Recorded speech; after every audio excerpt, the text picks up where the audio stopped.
To the judges, will you all, I think they're trying to say, allow and have audio-video equipment in the courtroom? They already have audio-video equipment in the courtroom, and if it works, we'll have it, and if it doesn't, we'll get it fixed. Ditto. I think one of the best things we have from some of our judges is they'll actually have all the adapters available, and so whether you have a Mac or a PC, then we'll have that available, iPhone connections, Android, etc. The Commissioner's Court actually invested multiple millions of dollars to actually take care of putting brand new audio-video equipment in all the courtrooms this last year. So that's up and down.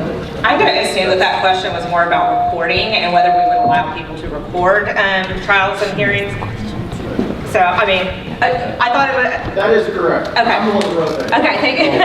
because that is an issue that comes up in the venue or the discussion of open courtrooms and public courtrooms. Courtrooms are public, proceedings are public. I think that as a judge you have to take that a case-by-case basis, because you have to be able to weigh the integrity of the proceedings from being marred by what kind of publicity gets out or transmitting the proceedings to the public, with the public's right and interest to know what's going on, especially in high-profile cases. So I think that I would not put an absolute ban on it by any means. I think that's something that has to be weighed case by case.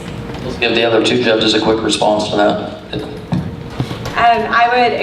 I completely agree with Sarah just in terms of it's on a case-by-case basis. Our courtrooms are public. Our dockets are also online. The court calendar is online. And so obviously I don't believe that a live stream would be necessary. And anyone that wants to be at the courtroom is more than welcome to come and sit in the gallery. I'm a firm believer in transparency in the court, and so I think that part of that is the ability if people want to record what the cases that are going on and that sort of thing.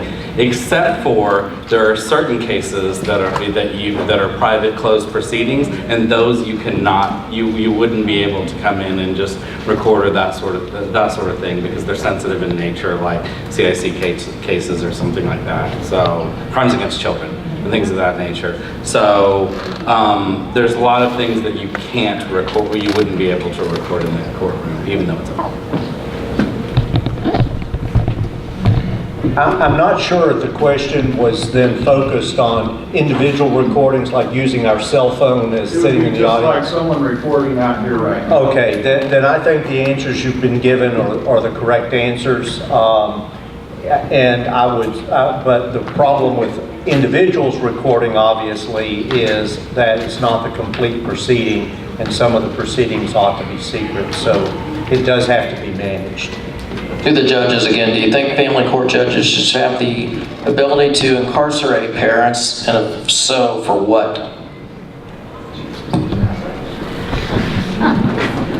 Well, I think the judge's orders that are entered in any case ought to be obeyed, and that's certainly grounds for contempt of court and incarceration in appropriate cases.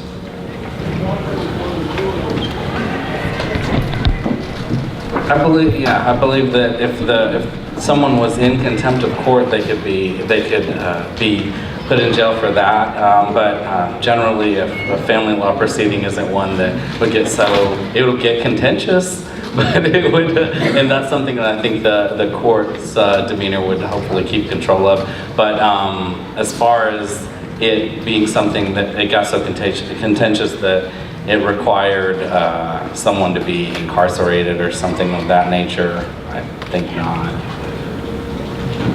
This is my wheelhouse.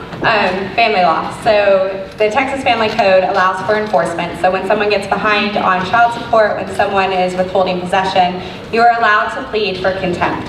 And it's then on the judge to hear the evidence, and they can hold the person in contempt. You can also do deferred commitment though, and that's what a lot of cases do see, is that they'll be deferred on their commitment, set some probation rules, and if they can follow that, then they don't go to jail.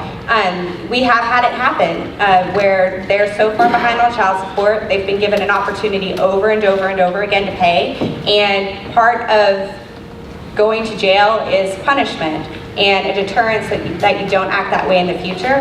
So child support is really the one place that you really see parents going to to jail. But with our judges in Collin County, it's usually after multiple attempts and them just not following the orders of the court.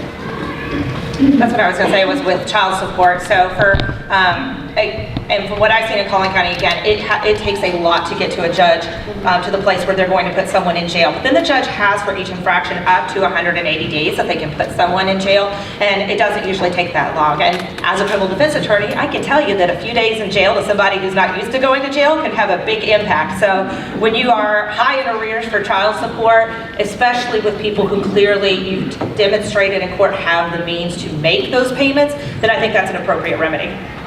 Have you ever had a bar grievance filed against you, and for what? Nope. No? I have. It's actually, and I will say that it was, it's private. It was a private reprimand. It was not public record. So, but I'll share it with you as part of transparency. And that was, I'll tell you, it was a family law case where my client went to jail for 6 months on 3 different felonies, and I didn't know where she was. And so she filed a bar grievance against me for not communicating with her. But it was really hard to find her where she was, because you can't just guess where someone is in jail in Texas.